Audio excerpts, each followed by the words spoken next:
They cast him aside, but destiny never forgets its chosen.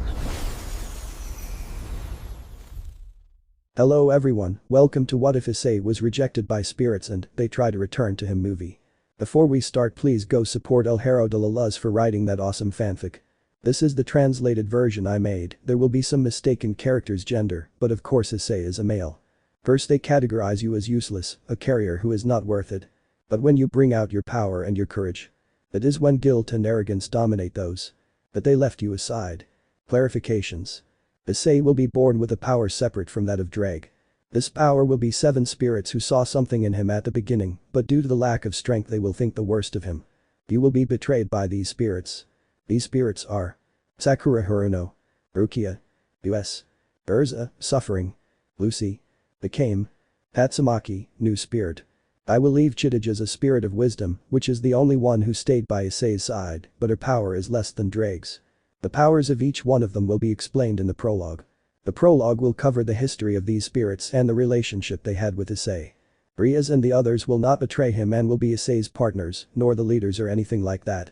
These spirits will be corrupted by their new users. Chapter 1 will be after volume 12, so the spirits will know of Issei's feat and will want to return at all costs.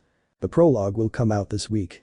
It should be clarified that I chose the characters mostly for their power, not for what they actually are like. Another thing to clarify is that Issei is the Sekiryuutei. Prologue. Painful memories at the mall. Narrates. I find myself in my bed. Of course it's my bed, it's the same huge bed I've had for about 3 months now that my mistress and now girlfriend Rias Gremory had placed when she moved into my house.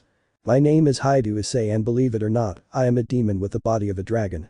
But I wasn't always like this, and I was reminded of this by an event I experienced not long ago. As I tried to get out of bed, since not only my girlfriend Rias was sleeping with me, but also the other girls who lived in this house began to sneak into our room. This happened after the fight against the Chaos Brigade, especially against that annoying faction of heroes. The day I planned to go with Rias to the mall, since Office, the Infinity Dragon Goddess, who also moved in with us before the attack on the underworld, has come to sleep in my bed like the others. It's clear that he wants to copy everything the girls do around the house, including being naked in my room, but thanks to Asia and Kaneko, they've made him see a reason about this. But what has been worrying me while I enjoy my breakfast made by Akeno was something that the Descendant of Hercules said. This happened in the fight in Hyoudou, when going to rescue the beautiful leader of the Yokai faction, the beautiful Yasaka. While fighting Kuoh, Hercules called me by a nickname I hadn't heard in a long time. He told me Ice Baka. That damn nickname, it still haunted me. But what really surprised me was that he said it that way. In fact, during the fight in the underworld, this guy mocked my death and I remember Kiba being more than annoyed since he called me the same thing. There's something the girls don't know, only my partner, who I can't communicate with at the moment, and that is that I already knew about the supernatural world. In fact, Rias found it strange that Razor, upon seeing me, looked at me as if he already knew me, and indeed he did. I already knew him before even meeting Rias. But if you want to know all this, well the truth is it's something I don't like to remember. But I feel that something worse will come and even more so if they are related. I'm sorry, but you'd better see for yourself what evil might come. Flashback. We can see a brown-haired boy in a huge Japanese-style palace.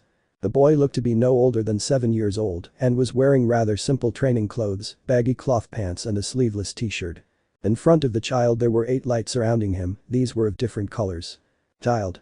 No, I can't take it anymore, this is very difficult. Voice 1. Come on Ice Baka, I know you can master my strength, you should not give up, said one of the lights, which took the form of a thin girl with somewhat short pink hair. Issei.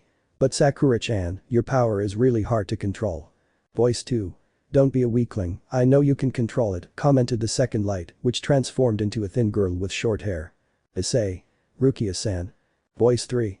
Come on Issei, we still have to practice sword mastery with Rukia and Urza-sama, commented a girl with black hair, but longer than the first girl. Voice 4. Akame is right, and we should practice psychic ability. A new figure appeared, showing a green-haired girl. Issei. Tatsumaki-san. Voice 5. Without forgetting that we must reinforce the magic of the void, you are falling far behind in that, commented another girl with long pink hair. Issei. Louise-chan, I'm very tired, commented the boy who for the. Voice 6. Come on boy, you're falling far behind, don't forget that in addition to swords we must practice with other weapons, commented another orange-haired girl. Voice 7. Nami is right, I don't want you to make us look ridiculous, boy, remember that you will reach the top of the story with our help, commented the older light, which transformed into a red-haired girl. Issei. But Urza-sama, this is too much. Voice 8. Listen, I don't think you should be so harsh with the child, he's still a boy, commented the smallest of the light, which took the form of a blonde girl. Sakura. Shut up Chidage, because between us you are the one who contributes the least to the boy's power. Chidage. But they shouldn't be so mean to him, he's still a 7-year-old boy and… Urza. And he must already know about our history, how each of us strive to become the protectors of our times in our past lives. Rukia. That's why the God of the Bible gave us the task of training the next warrior and ending all the evil that lives in this world. Louise. It is our duty as protectors of this world and you must remember it well. Chidage. But this won't end well, she commented with concern in her voice, seeing the little brown-haired boy lying on the ground. Louise. We're wasting time here, I'd better go rest, commented the girl who transformed into a light again and entered the chestnut tree. Sakura. It will be for the other ice baka, commented the girl who once again transformed into light and entered inside. Urza. Remember we must watch over this world and that is why you were given this power, so you must master it, commented the girl who also left the place. Behind her, the other girls also left, leaving the brunette next to Chidage, who was comforting the child who was whimpering on the ground. Chidage. Come on little Issei, you'll see that you can handle all of this, I have complete confidence in you, the girl managed to cheer the boy up and he turned to look at her. Come on, let's read for a while, so you can rest and we'll continue with the math training, remember that. Issei. Power isn't everything if we don't have the knowledge to reinforce it. Chidage. That's how you talk, the girl replied with a smile. End of flashback. Issei narrates. As you could see, that little one was me, who out of curiosity, had discovered the 8 drops of light in that palace, in each of which lived a spirit, which were heroines from different eras and different regions. From what I've been told, the God of the Bible, ouch. I'm sorry for the demonic pieces inside me, and I think my new self is not yet in the system, my head hurt when I said that person's name. I must remind Michael Sama to re-add me to the system. But he continued saying, that person asked for permission from the other main gods of the other factions and thus create a sanctuary where the heroines would rest until they found the right person to wield their power. I remembered this while watching Little Office, who was trying on clothes in a store. Wait, how come I didn't realize I was in this store? No wonder I felt the accusatory stares of the girls who were buying my underwear. I'd better go out for a milkshake while Rias goes shopping for Office's clothes. As far as we know, she doesn't have a defined body type, but she seems to really like being a little lowly. Anyway, the point is that those spirits are truly to be feared because of the enormous power each of them has. But you're probably wondering, where are they now and why didn't they help me in my fight with Razor? Also, how did I already know him? Well, let me show you that fateful day when I turned 10. Flashback. In a beautiful moorland in front of the palace, we see the chestnut tree who was nervous because he would have to take the final test after so much training. Urza. Remember that you must give 100% of your capacity when using our power, Issei. Issei. Yes Urza-sama, the boy commented seriously while waiting in that place. Chidage. What is your proof, anyway? I ask with concern. Sakura. She will have to fight against a high-class demon, commented the girl, who watched as a magic circle was formed. Chidage. Wait, it's a lot for a kid, fighting a high-class demon is something that even the best warrior would have a bad time in this situation. Urza. The child must know that he must be prepared, first of all. At that moment, a seal of a demonic clan unknown to the brown-haired boy appeared, but not to the person who was helping in Issei's test. Villager. Here it is, as you requested, the summoning of my demon with whom I have a contract. Louise. I'm really ashamed that you have a contract with demons. The brunette, a little afraid, looked at the boy standing in front of him, a boy a little older than him, with an arrogant look despite his age and his conceit. Beside him was an older young man with glasses, who, unlike the first, had a more elegant demeanor. Lesser demon. Ruvel Nai-sama, why did we come back to the human world? You know I hate being here with this kind of demon. Behave yourself, Razor, commented the older one while hitting the child on the head for his behavior. We have to fulfill the contract that is being asked of us, you know that as demons we. Razor. Yes, we must fulfill the contract they make with these guys, what a pain. The little chestnut-haired boy looked in amazement, for in front of him were real demons, and what he had been taught about, that demons were hideous in appearance, was completely different from what his eyes were seeing. Urval. Tell me, how can we help you? Villager. These spirits here asked me to summon them. The elder looked at the spirit that was pointed out by his summoner, to which he looked at the girl who had a serious look, but he recognized her immediately from some books he had read. Urval. I think I know her from somewhere. Urza. That doesn't matter, demon, the girl commented seriously. We want your brother to fight against our carrier, she said, while pointing at the brown-haired boy. Razor? What?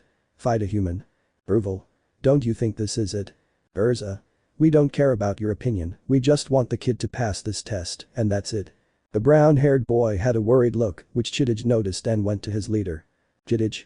Wait, Urza-sama, don't you think this is a bad idea? Urza. No, she turned to little Razor. You, fight him. Sakura. Come on, Ice Baka, you can beat this guy. The brown-haired boy fearfully nodded to what was set and began to prepare for his fight.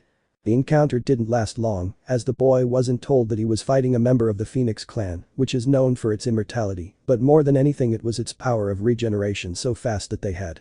The brown-haired boy dominated the fight for a moment, the psychic power he possessed along with the strength Sakura showed him, in addition to the zero magic attacks and her handling of weapons, tipped the balance a little in his favor until Razor recovered quickly and, angry at the blows he gave him, he returned a worse blow than the one he received. The others looked on with disappointment at how the brown-haired boy was being beaten, except for Chidij, who was more than worried about the person she considered a friend. Sakura. It's really a shame. Urza. I didn't expect more from a useless person. Tatsumaki. Our time was wasted with this result. Villager. Poor kid, he had to fight a phoenix, so it's very difficult for him to beat him. This was heard by the blonde, who opened her eyes in surprise and tried to go where they were fighting, or rather, where the brunette received a blow to the stomach. Chidij. Wait, stop this. Razor. What a pathetic kid, he said while kicking him and hitting the blonde. This is over. Bruval, who watched the fight, did not believe that those spirits he knew from books would behave this way.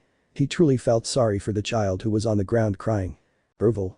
Well, we're leaving. I looked at the villager seriously. Later I'll come back for payment for this job. Thus, the two demons left the place, which was silent, but this was a suffocating one. Villager. I'm leaving anyway, he said, then ran off. The little chestnut, who was still on the ground, watched as those spirits with whom he trained arduously, looked at him with disgust and disappointment. Sakura. Truly, you are a useless child. The girl touched the brown-haired boy's chest so that he would light up. I, Sakura, renounce you. Hyoudou Issei as my carrier. The brown-haired boy, upon hearing that, opened his eyes because of the emotional impact this meant. She was abandoning him. Rukia. You disappoint me, boy. She and the other girls, except for Chidij, began to touch Issei's chest. I, Rukia, renounce you. I renounce you. Hyoudou Issei as my carrier. Tatsumaki. Esperaba Mazda T, Yo Tatsumaki renuncio a T Hyoudou Issei como mi portator. Louise. You really are a fool and immature. That spell you wanted to cast on him could have hurt you. I, Louise, renounce you. Hyoudou Issei as my wielder. Nami. You lack power and greed, child. I, Nami, renounce you. Hyoudou Issei as my carrier. Became. Nothing to tell you, child, you are not up to par. I, Akame, renounce you. Hyoudou Issei as my carrier. The five girls had already removed their hand from the brown-haired boy, who just continued crying, while the words they said hurt him. Finally, there was Urza with a serious look. Urza. I've always said that family is the most important thing and they are my sisters in war, so I will always be aware of them and the world that the God of the Bible wanted.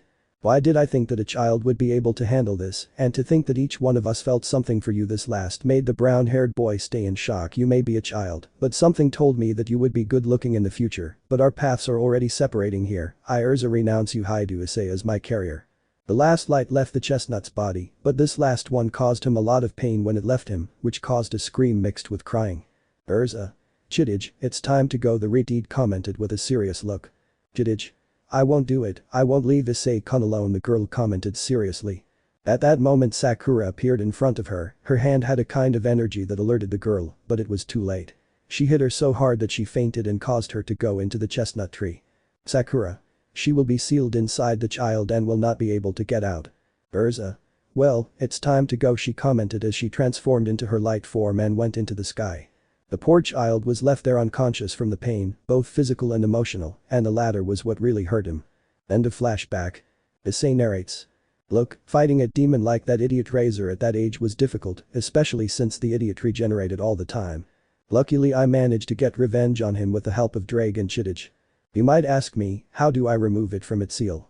Well, it was Drake who helped her when he discovered that he was the Sekiryuutei and talked to Drake about offering him my arm to help Rias at her engagement party. We both discovered that Chidij was sealed. She helped me a lot in planning to fight Razor, the fights against Gabriel and everything I've been through. Drake and Chidij live peacefully inside me, they are even good friends, but both scold me for being a pervert and Chidij even more for creating the op-eye dragon and all my techniques based on breasts.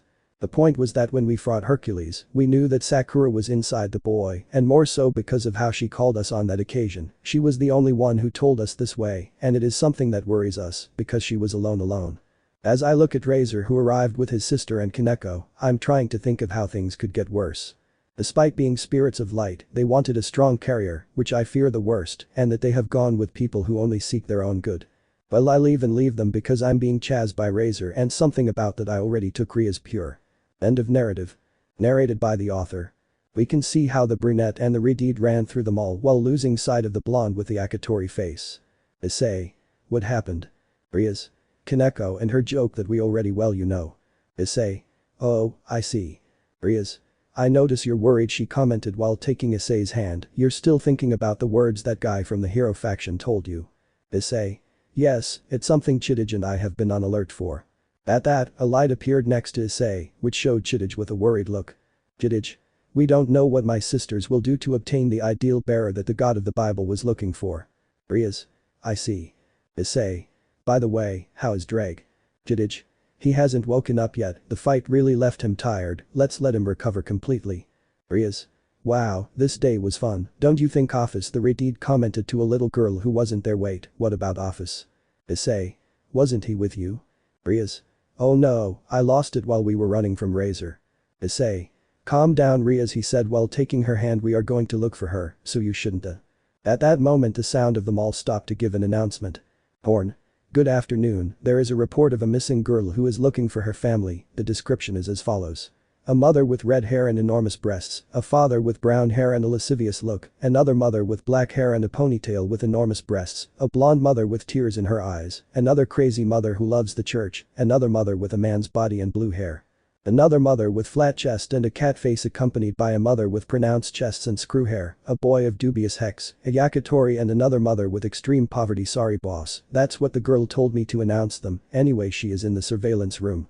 Everyone in the mall looked at the boys with the description given by Office. The ladies looked at the brunette in a bad way. More than one mother had the girl who was lost. While inside Issei, Chidij was dying of laughter at how they talked not about her carrier, but about her best friend. Chidij. Now they caught you, pervert, ha ha ha ha. The rest of the occult club were blushing enormously in search of Office, while Rias had a smiling look while she thought about the beautiful family she saw with Issei, and now with Office as a daughter. Rias. Hopefully we'll have a daughter of our own, Ice, although I feel like I'll have a boy, I don't know why. After that little episode, we can see Rias giving some candy to Office, who had a little smile about this. Issei. I really like these moments. At that moment the memory of the spirits who abandoned him and what could happen came to him again. I won't let them ruin this. The chestnut tree took this into account after having died, and with the help of Drake, Chidij and especially the former carriers, who took his place with Samuel's poison, gave him the opportunity to protect what he loves most. This is how that crazy day at the mall with Office ended, where Rias and the dragon goddess were acting like mother and daughter, and the brunette being squeezed by the other girls from the club. What the brown-haired boy didn't notice was that a figure was standing at the door of the mall, his gaze blank while he held a sword in his hand. So the boy has already become powerful, he said while walking to another side, but he is surrounded by demons. Urza-sama won't like that. Without further ado, that figure disappeared among the people. Chapter 1. Emergency Meetings. We can see a huge castle in one of the darkest places imaginable. Inside it were 7 enormous chairs, but they were occupied by 6 people. Their faces were hidden from view because of a cloak they wore over them, but their eyes displayed a penetrating glow that caused a certain fear. Okay, you bunch of idiots. Who and why was this meeting called? Said one of the beings who was there. At that moment, one of these people removed his cloak and revealed a large man. It was clear his hair had been gone for a long time and he was wearing a church cassock. But what was most noticeable were his eyes. They were empty, yet also possessed a hint of brightness. I just gathered you to tell you that the boy has improved a lot, he commented while showing the fight he had against Loki. That's impossible, he's supposed to be useless, said another being, who when he took off his robe showed himself to be a magician, but this one had a darker look. That's why we left him, because he didn't have the ability to handle these powers. Besides, he is a person who has no strength at all, commented a new being who arrived through the entrance door. Look, Sakura, you are the least indicated to say something. Let me remind you that you were defeated by a demon. Sakura. And what does he have?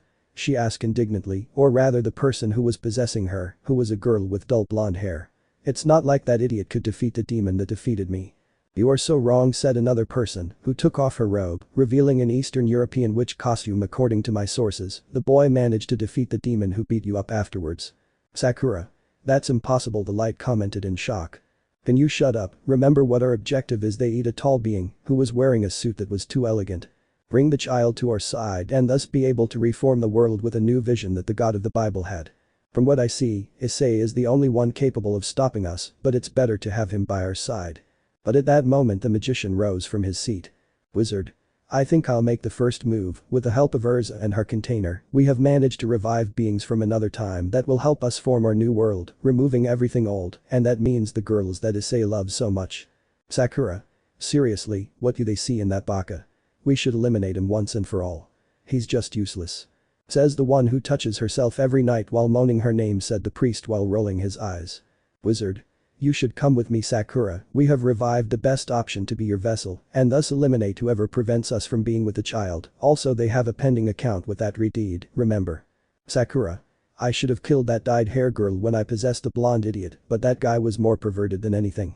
Stop talking and Sakura, go with Louise. Maybe this new container will really help you, so we can end all this. At that moment the guy in an elegant suit began to transport himself in a magic circle. Remember that you must have a little light in your being, or you will end up being consumed by the darkness, so Sakura, you must be careful.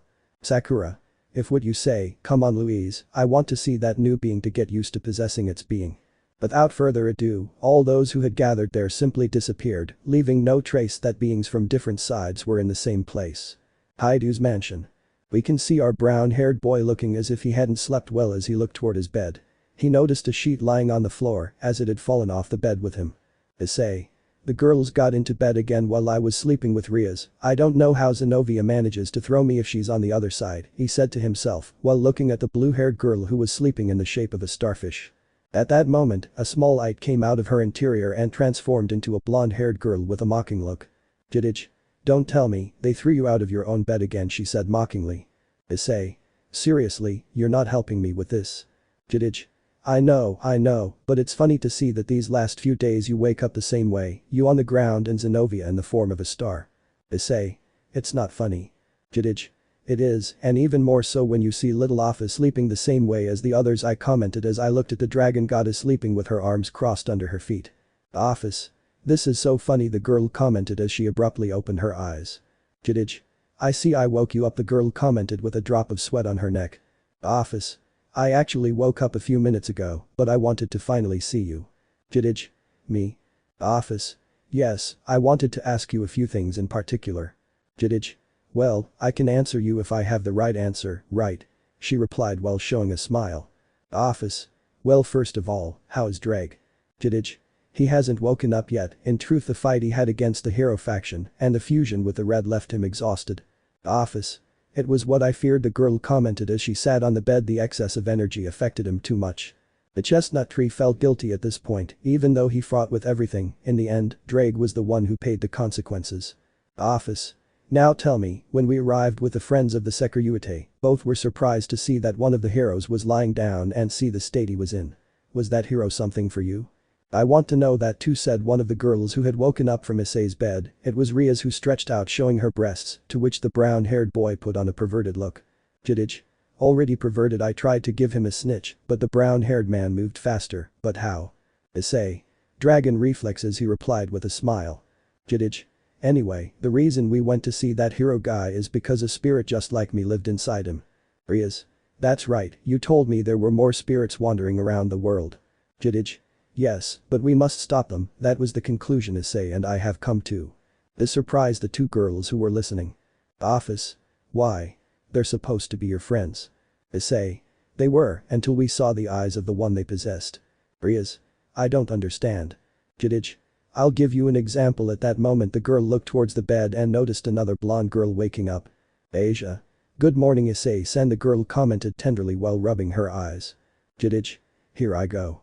At that moment the girl flew towards Asia's chest, who suddenly looked down and remained silent for a few seconds. Rias. Asia. Asia. Wow, this girl's heart really is the purest. The blonde spoke, but her voice wasn't the same. Rias. Jidij. Asia. Indeed, I just possessed the body of this girl who at that moment, and without caring that she was naked, she went to a corner and bent down, has bigger breasts than me. Issei.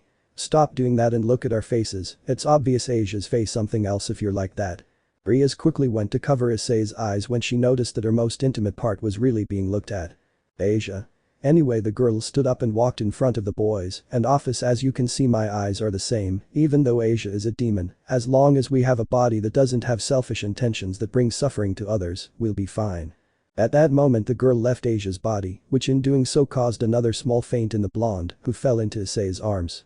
Issei. Are you okay? Asia. What a beautiful dream, she said while kissing the brunette in a simple way. Rias. But I don't understand, what was the difference with Hercules? Issei. Well, during the fight in Hyoudou with the hero faction, we realized that one of those spirits was with that idiot, but… Jidij. Her gaze seemed lost, and a dark purple aura emanated from her eyes. Office. I see, when Asia was possessed, a radiant aura came out, that's what I perceived. Jidij. Yes, because she has a noble and pure heart even though she is a demon. Issei. But with that guy, you could see the darkness that invaded his heart. Rias. And what if one of those spirits finds itself inside such a carrier? I mean with selfish or dark desires. Both Jidij and Issei looked at each other with a worried face. Issei. This would be better to see with the leaders because we feel that something bad is coming. He said it so seriously that Office herself would know that something bad is coming. We found ourselves in a laboratory, which looked like it was being used for testing. The magician, who had a dark look, walked in front of that fire-shaped spirit, but it was noticeable that it had a combination of black and white. Wizard. Tell me, Sakura, how many idiots have you possessed? Sakura. You know, I lost count since I possessed the idiot from the church who wanted to revive the Excalibur, she commented as she followed her partner, thinking that with him, I would have the ideal wielder in strength, but I was wrong. Wizard. I remember now. It was from there that you truly saw what this world was like. That all we worked for and gave our lives for was in vain. Sakura. Yes, I know that the original idea of possessing guys with noble hearts and who would prove themselves worthy of us to have peace in this world didn't work, that's why I agreed with Urza-sama's idea of possessing the original idiot. Magician. It's true, the girl commented as they arrived at a somewhat large room where there was a cup in the center. I know that some of you don't agree with us that we should master all of this, but it is necessary if we want the peace we were looking for to arrive as soon as possible. Sakura. Still, I don't understand why they want the brat to be with us. Wizard. Don't act innocent, even though you know you love him with all your being. This caused a flame to turn pink, but the black aura was still present. Besides, these queens deserve a king who is at our level. At that moment a dragon silhouette appeared in front of them. Wizard. Here is the body you will occupy for the time being. Sakura. This must be a damn joke, I comment with some anger, why do I have to use the body of an obese dragon? Wizard. It will only be for the moment, besides it is the right one for your strength, since we have the boy with us we will look for a more feminine body. Sakura. This is a humiliation, she said with a depressing aura. Magus. You must hurry and assimilate this body while I and the idiots who follow Urza's orders under that body attack Issei's school. A small flash reluctantly entered the body of that dragon, but really ignoring the danger this meant for her. The cult club room. The leaders of the Alliance, the occult club and the student council were in that room. Also present via communication hologram was the leader of the Yokai faction. Sirzechs. Well, Issei-kun, here we are, all the leaders as you requested, according to what my sister asked. Auden. Tell us, brat, what is the urgent matter you have to tell us? The brown-haired man had a serious look, one that could rarely be seen on him. At that moment he turned his gaze towards the two angels who were there. Issei. Michael-sama, Azazel-sensei, they are free in this world. The others didn't understand what they were saying, but for those angels it could mean one thing, either it was the help that humanity wanted or the worst scenario was about to happen. They just remained silent when they saw that the brown-haired man would continue talking. Issei. Lo me lo sk han sido corruptidos. Michael. This is the worst scenario father had anticipated. Azazel. That's why I told the old man not to gather them and let their souls rest. Isaka. I'm sorry, Issei-kun, but what are you talking about? Michael. First of all, how do you know Issei-kun? At that moment a small light came out of the chestnut tree, which transformed into the blonde Jidij. Jidij. It's been a while since we've seen each other like this, Michael. Azazel, I see you're a crow now. Azazel. Impossible, you and the others were supposed to be in the temple as protectors of humanity. The others, except for the occult club, had doubts about who the girl who had appeared there was. Auden. Wait, I know you from somewhere, right? Jidij. Auden-sama, the girl gave him a Nordic-style sign. It's nice to see you again. Auden. I remember you, you were one of my wife's apprentices. Jidij. Indeed. Auden. But why do you wear the Japanese uniform? Jidij. It's just that he looks cute on me. Ahem. The cough was heard in the room. Sirzechs was responsible for getting the board's attention. Jidij. I'm sorry, the girl commented sadly. Azazel. Well, first of all, we must tell her who she is. The others paid attention, including the occult club, because they knew her name, but not her origin. Narrates Michael. When Father and the original Lucifer first fought, he saw that this could bring chaos to the world. That's why I decided to bring together 7 heroines from different points and times, so that, if Lucifer were to gain control, above all, that light in the world would be enough to stop her or at least delay her plans, and thus the other gods who protect humanity would be able to stop or defeat him. These heroines symbolized a purity that the world needed to have back, and each of them had a quality. Whether it be strength, weapon handling, magical knowledge, or intelligence beyond what was permitted, they would bring the balance Father sought. That's why they were protected until such a time as they could act, or until a worthy wielder of them appeared to wield their power. The narrative ends. Michael. But what I don't understand is how come you're out of the temple? Azazel. It must have been the sudden attacks from the Chaos Brigade that caused the spirits to come out. Jidij. No, the girl shook her head. What woke us up was Issei's enormous heart, and we knew he would be able to master our power, but… Michael. What capable? Jidij. At first we all fell in love with Issei, and that includes me. In fact, I still am, she said with a blush on her face, but they started to see that other boys were trying harder than him, which caused them to demand twice as much training from him when he was a child. The brown-haired boy only had a look that reflected sadness. Jidij. Which began to cloud the others' judgment, but the straw that broke the camel's back was losing to a demon. Issei. Silly Akatori, he was just a kid, he commented to the air, but was heard by Rias. She took the brunette and placed him between her breasts while comforting him. Rias. Calm down, my eyes. Azazel. But tell us, how do you know they have been corrupted? Jidij. Remember the muscle man from the hero faction? The fallen one nodded. Well, the spirit of the force was with him. Issei. In fact, he called me with that nickname so I wouldn't know how to say it, but hearing it about Hercules really disgusted me. Sirzechs. I still don't understand what's going on. Michael. I'll summarize it for you in a few words. These spirits, besides being powerful, are naive. That's why they require a being with whom they hunted pure to use their power well. Isaka. So what if its bearer is of an evil heart? Azazel. From what we know, these can be corrupted, causing them to have greater strength, but their reason for being would be affected, causing chaos in the world. Issei. This could end up with them only pursuing their selfish desires and in the end it being a problem for everyone. Isaka. But where can they be now? Jidij. From what we can gather, they're with those Chaos Brigade guys. Azazel. This could be bad. The others understood, but a certain boy who wore Vitra had enormous doubts. Saji. I'm sorry, but I don't understand what could be happening.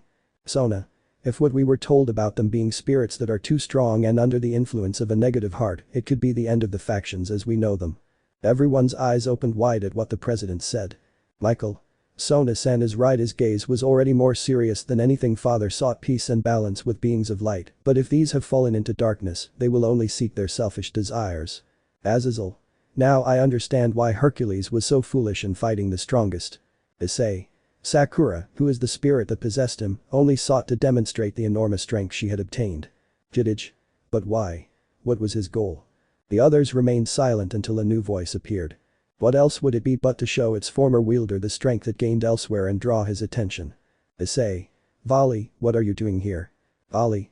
Well, I was bored and wanted to come see Azazel, but this thing about spirits seemed like a very interesting topic to me, the albino commented as he stood next to Issei. Tell me, are they strong? Issei. They are, but their power is such that if you don't control it, you can cause damage to your body when using their power. Vali. I see, now I understand how that idiot hero caused me damage in my fight with him. At that moment the albino walked calmly towards the club exit. Issei. Where are you going? Vali. It's not obvious, I'm going to find those spirits and fight them, you know I only want to fight powerful people. Without further ado, the boy created a dimensional rift to calmly leave the room. Arena. How weird is that guy? Zenobia. And what value does it have? I comment seriously. Asia. Why does Zenobia-san say that? Zenobia. Look, coming to a room where the leaders are, it's clear that he only wants to fight. Sirzechs. Well, leaving aside the visit of the White Dragon, what are we going to do? Auden. I think it best to find the spirits and bring them back to that temple before they are completely corrupted. Sona. What would happen if they get corrupted? Michael. I don't know, but knowing Dad, if that happens. Jidij. They must disappear completely, she commented with sadness in her voice. The others looked at the girl with pity because they were her classmates. Not knowing that the worst thing she thought it was about to happen. We can see an ancient Japanese-style temple, which had a huge garden with sakura trees. Inside it was a priest of great build sitting enjoying a cup of tea, but at that moment a white light was coming out of it. "Tell me, Rukiya-san," the priest paused while sipping his tea. "Tell me, until when will you stop pretending to be corrupted in front of your sisters in arms?" "Rukiya. I don't know how long we can pretend, Vasco-san," she commented to the girl while she took out her sword and struck the air. "It's hard to see that my other sisters have fallen into darkness just to make the boy see that we were wrong." "Vasco. I understand, I notice a sadness in you every time you take control of my body. Is there anything you regret?" "Rukiya. Just from how I spoke to the boy at that time, but my pride blinded me at that moment." The girl stopped hitting while dropping her sword. "I know I won't get the boy's forgiveness, but at least I won't let Issei and the idiot she controls destroy everything that God once made." "Vasco. She could have gotten a worse container," he commented while having another cup of tea. "You know that if they continue down that path she." "Rukiya. I know we must find a way to purify their souls before they fall into complete darkness like Issei, but if there is no other option." "Vasco. What are you going to do about the boy issue?" "Rukiya. I'll remain in the shadows and watch over their happiness." "Vasco. I'm glad you didn't succumb," he said with a smile as he continued with his tea. The girl didn't look at him the whole time they talked, but tears were coming out of her eyes because every word the girl said was a blow to his heart. We see in that castle where people from different factions had gathered, just like Rukiya, to be exact, in the room where Sakura and the possessed magician had entered. The magician, who had been possessed by Issei, watched intently as the revived dragon had been taken over by Sakura's spirit. "Issei. Tell me, Sakura, what do you think of this body?" "Sakura. Ha ha ha ha." Her voice was distorted and her eyes were already a dark purple. "With this body I will be invincible, no idiot will be able to stop me." "Issei. It seems that the body of that dragon called Grendel was the most suitable for your strength. With it we can bring the boy with us." "Sakura. And those bitches surrounding him won't know who killed them." She put on an arrogant smile. "Now it's time to go attack." "Issei. From what I understand, these fools from the Chaos Brigade will go to Kuoh for something about a phoenix. There we will take advantage to take their bodies again and recover Issei, who will stay by our side." "Sakura. Okay, then I'll pay attention to the instructions. I'll go rest while I get used to this new body." The dragon's body simply fell so that its gaze changed to reptilian eyes. "Grendel. Yes, I'm back to life," he said sadistically as he tried to sit up. The magician, who was possessed by Issei, had also fallen to become himself again. "Wizard. Well, that silly vampire's chalice worked. I must inform our leader." Without saying anything else, he left the room, leaving the dragon there alone while he looked at his body because it had been revived. It seems things are about to change for the entire supernatural world. Chapter 2. Talks and Preambles. Issei's mansion. We meet at the mansion of our beloved Chestnut and his partners, the girls who until recently had gone through the worst experience of losing their loved one. Issei was resting in his figurine room, where he was finishing the new op-eye dragon figure that the Gremory family gave him for his collection. "Issei. I never thought I could transform into some kind of mecha with a big red one," he said, while giving him the last details of that piece. A small light had come out of his body and was present at his side. "Jidij. You really have a beautiful figure," he commented as a sad face appeared on his face. "Issei. You miss them too, right?" the brown-haired boy commented as he left the figure on the table. "Jidij. I only lived with them for a short time, but after you removed the curse and they started talking to me, we managed to get along." "Issei. I'm truly grateful that we've been given another chance to do things right. I'll always value what the former bearers have done for us." "Jidij. I was ready to die too, but that kung fu girl told me that you would need all the support," the girl commented while leaning on Issei's shoulder. "A boy like you must be well guided." She quickly gave him a kiss on the cheek, and despite being just a spirit, the brunette managed to feel the girl's warmth, which made him blush. "Issei. I really don't understand you, sometimes you're so sweet and other times you annoy me," the boy commented while looking at her. "Jidij. You know how I am, that's my way of saying I love you," the girl commented with a huge smile. "Jidij. I'm really sure I'll find the perfect girl to share my body with and be with." At that moment the door of that room was knocked to allow access, to which the brown-haired man allowed the person on the other side to pass, where Rias was the girl who entered. "Rias. Ice, how's the figure going?" "Issei. I already finished it, it's beautiful," commented the brown-haired boy while showing him the figurine. "Rias. I remember that day we all saw a giant robot in your suit against the Jabberwocky in the sky, and we thought Seekvaira had done that." Kuoh. "Issei. Seekvaira. Does the heiress of the Agares house like?" "Rias. Forget what I said." The girl commented as she left the room with her face covered. "We'll wait for you downstairs in 5 minutes, the meeting with the magician faction will be soon." Rias. I almost revealed her hobby, she'd kill me if she found out I told her. Both the brunette and the blonde were shocked to hear that, but they let it go, since he had to take a shower quickly, since he had paint on his hands and face. "Jidij. You better go get ready, as a middle-class demon you can't introduce yourself like that." The brown-haired boy nodded and ran to one of the bathrooms to prepare for that meeting. Later. In the mansion's living room waiting for a communication seal that was in the middle of the table to activate. Rias, who was sitting in the single-seat chair, was calmly looking at the paper, while Lekeno, beside her, had a calm smile. Meanwhile, the others were in the other chairs waiting for the meeting to begin. At that moment the seal began to glow, to show a person in a robe. "Good morning, Miss Gremory, it's a pleasure to finally speak with you." Rias. Mephistopheles, president of the Grasshopper Mage organization. Mephisto. I see you're well aware of who I am and our organization. Rias. Indeed, my family has a contract with your organization regarding pacts with magicians. Issei. Pact with magicians. Mephisto. And the rumors were true, under his command, he has the most powerful Sekiryuutei. The brown-haired man was impressed by that nickname, a young taste. Ravel, who was next to the brown-haired boy, gave him a small nudge with his elbow to get him to respond. Issei. The pleasure is mine, the boy replied while giving a small bow. Mephisto. Well, we better get to the main point of this meeting. At that point, a magic circle appeared in the room to show a mountain of papers. Rias. So we're finally ready. Roswas. Ready. What for, Rias-sama? Mephisto. In our organization we have seen the enormous growth that the young demons have had in recent weeks, and not to mention that the Gremory family had a part in the fight in the underworld, he commented while everyone looked at the brown-haired man, because somehow he had taken the spotlight which has accredited them to be selected to have a pact with a magician from our organization. This of course surprised everyone in the room, while Rias had a satisfied smile, seeing that her family had come so far. Mephisto. So let's get this started. The place, a coastal town. Children would go out to sea for a dip, workers would return at dawn to sell the produce they had caught during the early morning, and people would talk or stroll around the area. On the beach we can see a figure by the female silhouette walking barefoot while her gaze was towards the sea. I wonder how they are, she said to herself. The last time I saw them, they would have been confined to the temple that the god of the Bible created for them. In his hand was a book about the Asian continent and the most remote and strange places found there. I remember her telling me that they would be sent to that place before falling. The figure sat on the sand as she felt the water reach her feet. I just hope she isn't bothered by Urza anymore, I really never liked that girl. At that moment, as if alerted by something, her gaze shifted toward the port where a group of people in robes had arrived. This caused the girl to run, but she mingled with the crowd without attracting attention. Another black-haired girl arrived where the female figure was sitting, but only the footprints remained, which were erased by the sea. What do we do now, Nix-sama? Commented one of the hooded men to the girl who had an annoyed look. Nix. She shouldn't be far away, Mr. Hades needs her if we want to ruin the plans of that idiot Lucifer and the silly redeed, the girl commented seriously. Go find that demon before her trail disappears. What they didn't notice was that a cargo truck was passing by, its cargo a ton of fish, and the mysterious girl, who only watched as her trackers searched the place as she moved away from the town. Well, I'm going to start with Japan.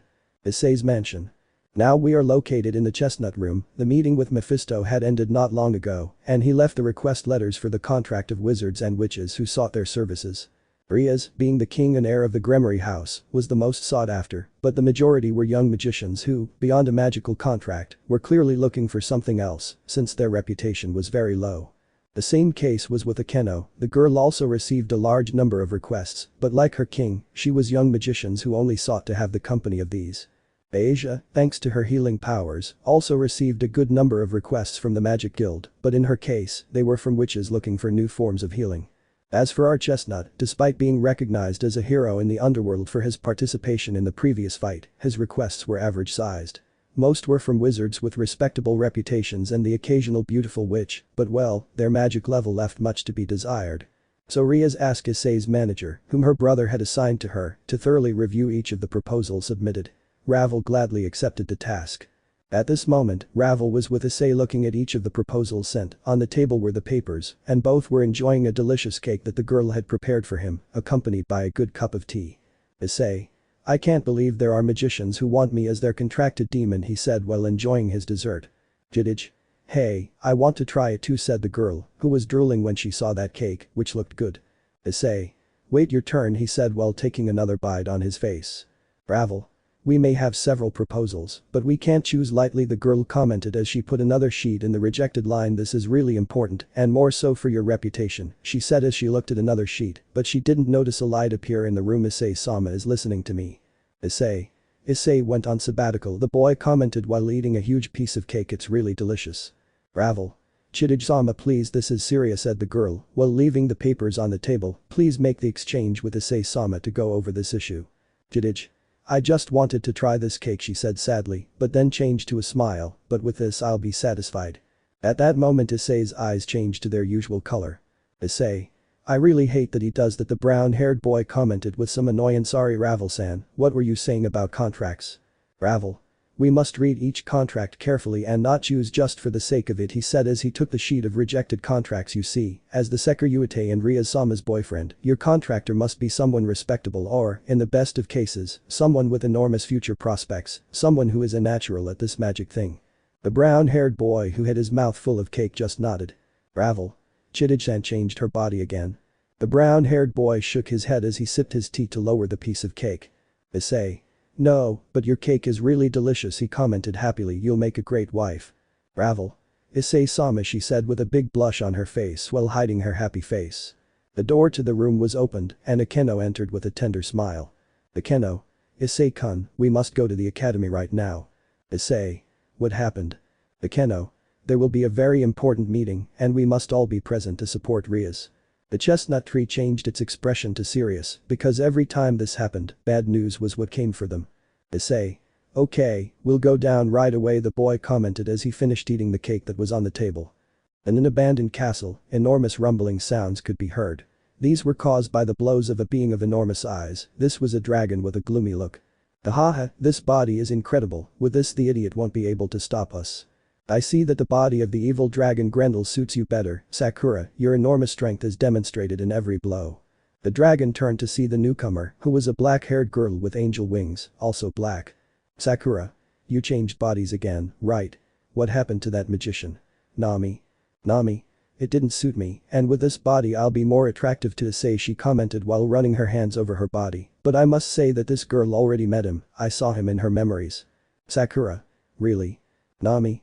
Yes, she and two of her friends messed him up and because of them he's now a dirty demon, but well, I must admit that the body I use of a woman called Rainer looks good on me. Sakura. Where did you find them? She asked as she punched another wall. Nami. They were dying in one of the fields near where Issei lives, so I was healing her while temporarily occupying that magician's body. Sakura. What did they tell you? Are we ready for the plan? Nami. That's what I came for. Urza says that in a few days we'll go see our dear one and give him the punishment he deserves for joining the demons and, in the process, kill any dirty demons that get in our way. Sakura. Wow, you seem to be well informed. Nami.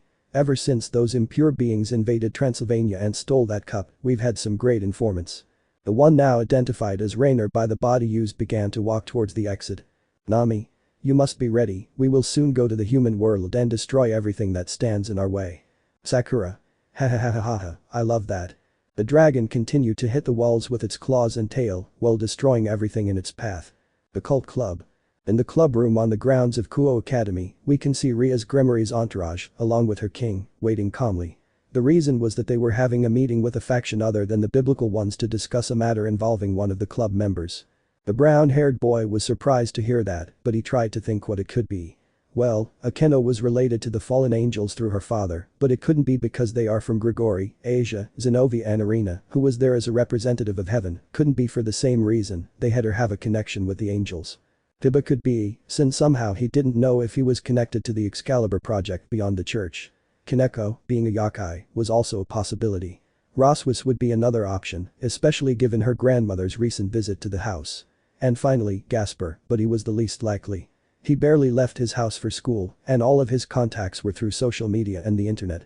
He also thought about himself, but that idea was discarded. Despite having participated in the fight for the underworld, he had nothing else beyond that to be called upon. I was talking to them in the living room when suddenly there was a knock on the building's door 3 times. This puzzled Issei greatly. It was a really polite way of knocking. Rias. Kiba, please. Kiba. Yes, but you, said the Gremory knight and elegantly walked towards the door. This was already very uncomfortable for our protagonist, since it was rare that his girlfriend and mistress behaved this way. Rias. Guys, please take your places. Upon hearing this, the brown-haired boy understood that the visit was from a being of great importance. When Rias said take your places, this meant that only Akeno could stand by his side as his queen, while the others had to remain behind Rias.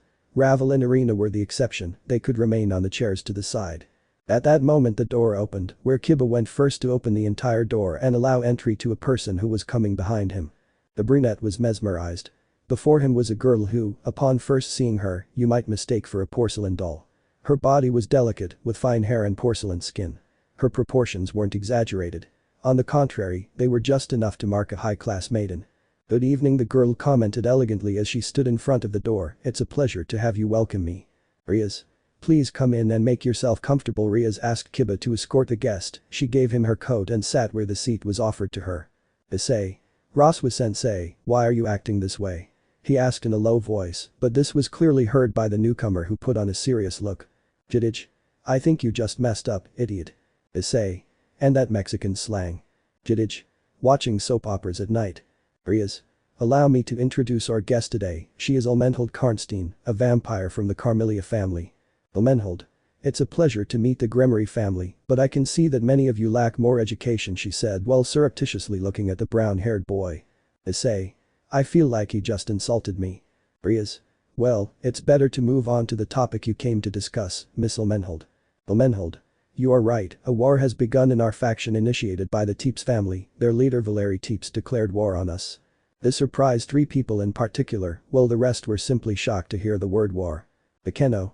Ah, but I thought the Teeps family was governed under a patriarchal regime. Elmenhold. That was until recently. This girl Valeri took control and declared war on us for control of. Asper. That's a lie. Valeri wouldn't do something like that. The vampire was angry at how a half-breed spoke to her. She showed it with that look. Elmenhold. Are you calling me a liar? You half-breed. This made the damper fall silent and put on a sad look, which angered the brown-haired boy. Issei. Hey, who do you think you are? That's no way to talk to our friend. Rias. Issei, please don't say anything, the girl commented seriously, which truly scared the boy. As for the girl, she had to stand firm even though it hurt her inside to talk to her like that. Elmenhold. It's clear the Red Emperor Dragon is a vulgar person, a comment that angered more than one person, but they had to behave anyway. I'm not here to get acquainted with you, what I need is to take the half-breed with me. Asper. Yo. Elmenhold. I was able to reach a small ceasefire if I took the aforementioned to her leader, who she claims is a great friend of hers. Rias. I see, I'm really worried about your situation, the girl commented, missing more than one, but I won't let one of my servants be exposed to a war he wasn't involved in and go alone. Elmenhold. What are you saying? It's necessary for him to come with me and prevent further losses on both sides. Rias.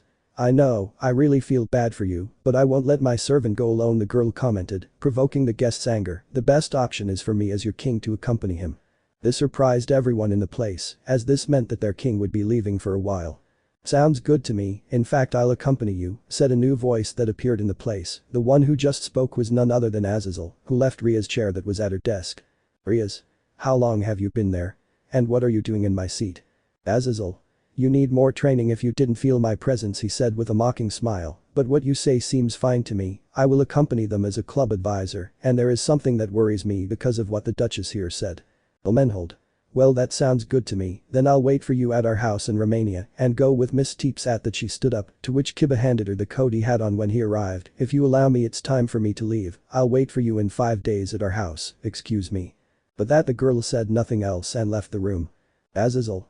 Something terrible must be happening if she herself agreed to let you go. Issei.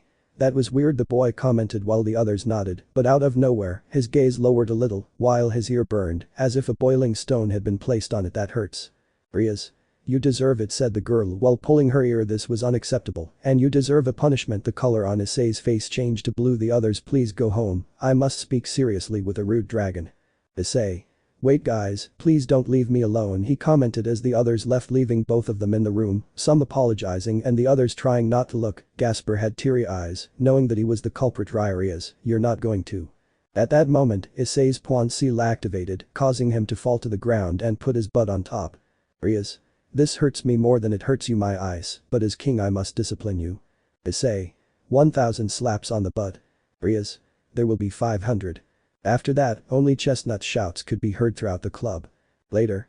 The punishment was over and both boys left the room heading towards their house. Rias.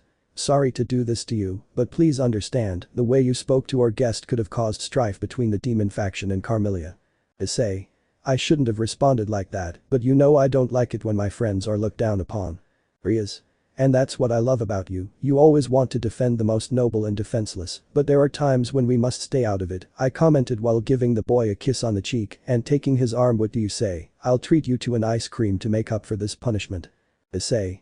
I'll take the ice cream, but it offends me, he said with a pout while continuing to rub his butt, which made the girl laugh and stick closer to his arm.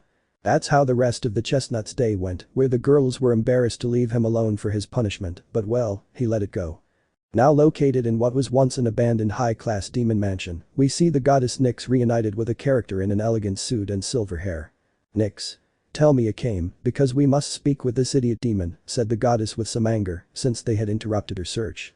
At that moment a purple light came out of it, showing Akame with dark eyes. Akame. I already told you, we need everyone to completely eliminate the dishonorable alliance that heaven has made with its enemies, and these guys don't care what happened to their race, they want to live in chaos. You may be wrong, sister, commented the other person present. Akame. Now introduce yourself properly, Tatsumaki. The light left the body of that demon, but he remained asleep in place. Tatsumaki. Look at joining Hades and hell itself. Akame. Don't play innocent, even though you and Urza are deeply involved with demons, beings that we had promised the God of the Bible to keep at bay. Nyx. Anyway, stop arguing both of you and tell me, what are you going to do now? Tatsumaki. I heard that the group that controls the body that Urza manipulates will make their next move, Sakura and Nami will also be participants with this idiot's body. Akame. This wouldn't be happening if the child were strong, but that's how things are, we must do our best to make these beings behave. Akame. And have Issei-kun as our prize. Nyx. You guys are really idiots, but well, Lord Hades is interested in us having control of everything, so we will be giving you our help. Tatsumaki. Well, I'll be going before that Risivum guy suspects his aid is missing. Urza hasn't managed to gain full control of her body. At that moment I enter the borrowed body again, and without further ado I leave the other two girls there. Akame. Let's go, we must prepare everything for what Hades needs. Nyx. Don't forget that we must look for that girl, her power will help us against the Sekiryuutei. Akame. Who would have thought that weakling Ingvald would have such great power? What are these spirits up to by uniting different factions that don't quite agree with each other? Chapter 3. The groups begin to move. The cult club. We are in the old Kuoh Academy building, a place that many aspire to enter, and for one reason only, the occult club. In this club the beauties of the school gather for a single purpose. The Keno. Ara, now that the official wife is gone, the mistress will be able to have a lot of fun with the husband, Yufufu. Zenobia. We can take advantage and do some practice making babies. Issei-kun. Irina, you will also join us in this. Irina. I couldn't, if I do this I would become a fallen angel, although bringing the Sekiryuutei's son to heaven may be beneficial for Michael-sama, besides doing that with Issei-kun. At that moment the girl's wings appeared and began to flutter. Asia. Irina-san, relax or you'll fall. Kaneko. It's a good opportunity to get closer to senpai. Each of the girls expressed their desire to spend time with the boy who was enjoying the wall of breasts surrounding him. Jidis. Do something, Rias-san, I don't want them to get ahead of me, I mean that the pervert achieves his goal, the girl commented with a blush on her face. Ravel. Issei-sama, we must continue with the candidates for the magic contract that he must have. Roswis. Issei-kun, you must study more if you want to manage the Gremory company someday. It was chaos in that room. Kiba looked at his friend in sadness, surrounded by so many girls. Gasper was so scared that he simply hid in his coffin, holding a video game. Rias. Enough. The girl shouted with a crimson aura covering her. Let Issei and I spend this time alone before I leave. The other girls just left the room with a mischievous smile, taking the two Gremory boys with them and slamming the door. Issei. Thanks for the help, the brown-haired boy commented as he stood up. Jidij. They finally left, the blonde commented with a quiet laugh. Issei. Oh no, you're leaving too, said the brown-haired boy upon seeing the girl. Jidij. No wait. At that moment the girl entered the chestnut tree and her presence was no longer felt. Rias. Where did you send her? Inside the Bastiat gear. Jidij. This isn't fun, Issei, the girl commented with a pout, who was in a room where there were only seats, but no people. They haven't even put a television here. Back with Issei. Both the brunette and the retard were spending a moment alone after a long time. Rias. I really miss spending time with you like this, Issei, the girl commented as she sat on her boyfriend's legs and leaned on his chest. Issei. Me too, but you heard sensei, the girls will be like that because of what happened to me. Rias. I know, losing you was the worst thing that could have happened to all of us, especially to Akeno, Asia, and me, she said while caressing her hand and interlacing their fingers. Issei. But I will always come back to you, I promised you, right? He said with a smile, which accelerated the girl's heart, who without thinking kissed her boyfriend. Both shared a beautiful moment as a couple. Issei and Rias were enjoying the moment, which went from being tender to something spicy due to a movement of the girl. She took his hand and brought it directly to her chest, which surprised the brunette. Issei. Rias. Rias. Don't say anything and let's enjoy this, she commented with a blush as she took the brown-haired boy's mouth again. He did not object, and on the contrary, he began to caress the breasts he loves and protects so much over her clothes. Rias. Ice. The atmosphere was perfect, the atmosphere peaceful, and love was in the air. But all the beautiful moments had to end for a reason. Kuroka. Issei Naya, I'm coming to visit, commented the beautiful Nekomata who appeared in the middle of the clubroom. The Fae. I'm so sorry for the interruption, said the magician and admirer of Issei, who apologized upon arriving at the place. Rias. Seriously, I must talk to my brother and Azazel about the presence of this nosy girl, she said when she looked at the Nekomata in a bad way. Issei. It's not that bad, Rias, he said with a drop of sweat on the back of his neck. Rias. We'll have to leave it for later, it's better that. At that moment a third person interrupted the occult room. Azazel. It's good to see you here, he said upon seeing the redeed. The meeting with the representative of the Carmelia family reached the ears of the alliance leaders. By saying this I am putting the kids on high alert. Rias. Are we in trouble? Azazel. Not entirely, but they want us to have a meeting with the Teeps family. This war between families of the vampire faction cannot happen. The Fae. Vampires. From what we could spy, the alliance was looking to establish relations with them, right? Rias. I see that Vali's group has a lot of information, Azazel-sensei, she said with an accusatory look, which caused him to turn his gaze elsewhere. Azazel.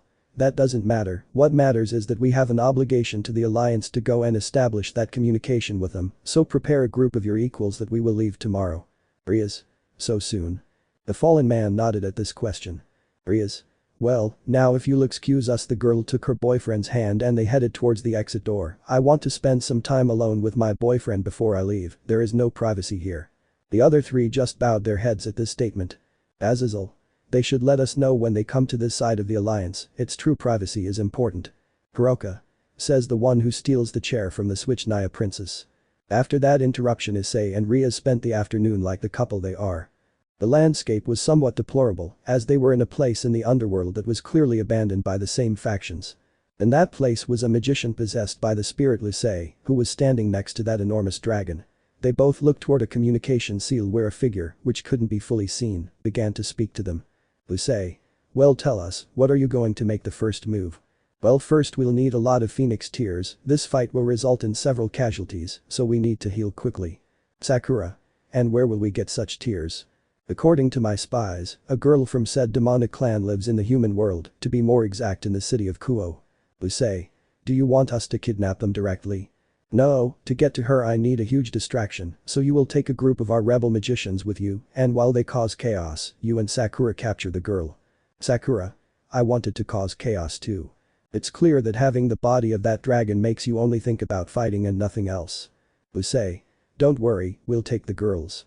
Phoenix's tear extracting machine will be ready soon as I let you know, you will go to the city and look for the girl. I sent you an image of what she looks like at that moment. A photograph of Ravel wearing her academy uniform appeared on the communication seal. Issei. It will be easy to find her. Sakura. We will not fail this mission, Urza. Urza. Sounds good to me. Without saying anything else, she ended the communication with both girls. Sakura. Do you think it will be easy? Issei. The important thing now is that you begin to take human form, since it would be exaggerated to see a huge dragon in the city, we would attract too much attention. Sakura. I swear I'm trying, but I still can't, I just turn into horrible people. Issei. You must concentrate, imagine your ideal person or the figure you want to show to men or women. Sakura. What do you mean, women? Issei. Sakura, you are a dragon, they have no defined gender, just do it. Sakura. Okay, at that moment the girl began to concentrate her power and imagine being a girl or a boy of her liking. She began to imagine the type of girl that the brunette would be attracted to. At that moment, a smoke covered the girl, which changed her size, or well, that was what the silhouette showed. Issei. Sakura. Sakura. I hate this, commented a large-sized girl. This way I won't be attractive to Issei-kun. Issei. Ha ha ha ha ha. Sakura. Shut up, flat chest. The pink-haired girl stopped laughing and a vein formed on her forehead. She was clearly angry about that comment. Issei. You'll see how it goes, fat dragon, he commented while taking out his wand. Sakura. Well, now with a man's body you have, it's normal that you feel comfortable, the girl commented while adjusting her glasses. As we walk away from this scene you can see lightning and fire being thrown all over the place. The next day. In the occult club room was the parody of Rias, Azazel, Sona and Tsubaki. Most of the boys were wearing their academy uniforms, except for a few people. Rias and Kuoh were wearing Victorian-style outfits, while Azazel had dressed more formally than he usually does. Rias. Well, it's time to go, please Sona support Akeno in taking care of the city. Sona. I'll keep that in mind. Rias. Akeno, you are in charge of the group while I'm gone. Akeno. Yes, but you. Rias. Asia, do you remember the card I gave you when you went on a trip to Kyoto City? Asia. Yes, One-sama, what's wrong with her? Rias. Use it in emergencies so Ice can access the queen promotion. Asia. Understood. Rias. Kaneko. Kaneko. Yes, but you. Rias. Don't let Office eat all my sweets from Issei's mansion. The albino just nodded. That includes you too. Kaneko. Yes, but you, she said this last thing with a defeated voice. Rias. Ravel, please, I entrust you with Issei's contract. I also need you to help me with the contracts while I'm gone. Ravel. Rias-sama, understand, leave these matters to me, he replied while making a military pose. Azazel. How much longer will this take? Kuoh. I don't know, sensei, he said with a drop of sweat and sadness seeing this scene. Rias. Well, now each girl has her role. At that moment she stood in front of Issei, who took his hand. Ice. Issei. Yes, tell me. Rias. At that moment she turned as red as her hair. Want a kiss from? The brunette just smiled and took the girl's cheek. Without hesitation he gave her a chaste kiss full of love. The Redeed did not stay behind and reciprocated the act by hugging the boy by the neck. Irina. How romantic. Zenobia. Stop watching that Mexican YouTuber, his character's lines stick with you. Rias. With this I can be a couple of days without you, my Ice. Issei.